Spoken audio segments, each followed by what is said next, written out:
UPSC மாதிரி government exams clear பண்ணுற பாப்புலேஷனை விட கிளியர் பண்ணாத பாப்புலேஷன் தான் ரொம்ப அதிகம். நம்ம சொசைட்டியில் அந்த மாதிரி கிளியர் பண்ணாத பாப்புலேஷனோட மென்டல் ஹெல்த் அண்ட் அவங்க கோ த்ரூ பண்ணுற ட்ராமா பற்றி பெருசாக டிஸ்கஸ் பண்ணுறதே கிடையாது.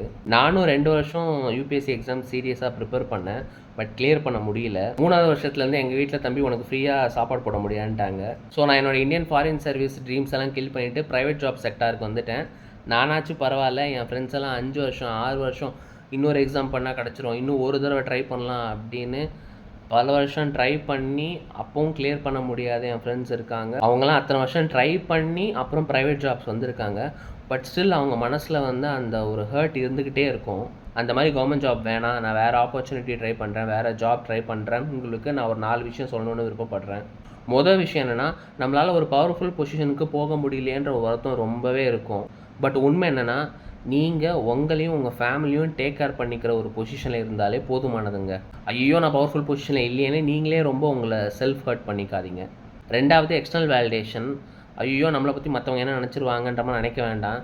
சில பேர் ஜென்யூனாகவே உங்ககிட்ட வந்து கேட்கலாம், என்ன மச்சான் என்னாச்சு, ஒரு வருஷம் ப்ரிப்பேர் பண்ணியே இப்போ நீ ட்ரை பண்ணலையா அப்படின்னு. உடனே வந்து ஐயோ நம்மளை குத்தி காட்ட தான் சொல்கிறாங்கன்ற மாதிரி நீங்கள் நினைக்க வேண்டாம். அதை பாசிட்டிவாக பாருங்கள். ஏதோ நம்ம மேலே இருக்க அக்கறையில் கேட்குறான்னு நினச்சிட்டு விட்டுருங்க. அப்படி உண்மையிலே குத்தி காட்ட கேட்குறாங்கன்னா கண்டுக்காமல் விட்டுருங்க. 3வது, நான் இத்தனை வருஷம் ப்ரிப்பேர் பண்ணேன், உடனே அடுத்த வேலைக்கு போகிறேன் பாரு அப்படின்னு வந்து அவசரப்பட வேண்டாம். அதை பொறுமையாக பிளான் பண்ணி நான் இந்த இண்டஸ்ட்ரியில் இந்த மாதிரி ஒரு ஜாப் ரோலுக்கு தான் போகிறேன், அதுக்கு நான் என்னை தயார்படுத்திக்கிட்டு நான் வந்து இன்டர்வியூ அப்ரோச் பண்ணுவேன்ற ஒரு மைண்ட் செட்டில் போங்க.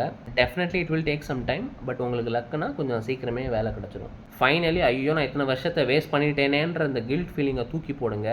லீவ் த பேகேஜ் அண்ட் முன்னேறி போங்க. ரொம்ப நாள் இதை சொல்லணும்னு நினச்சிட்டு இருந்தேன், அதான் இப்போ சொல்லிட்டேன்.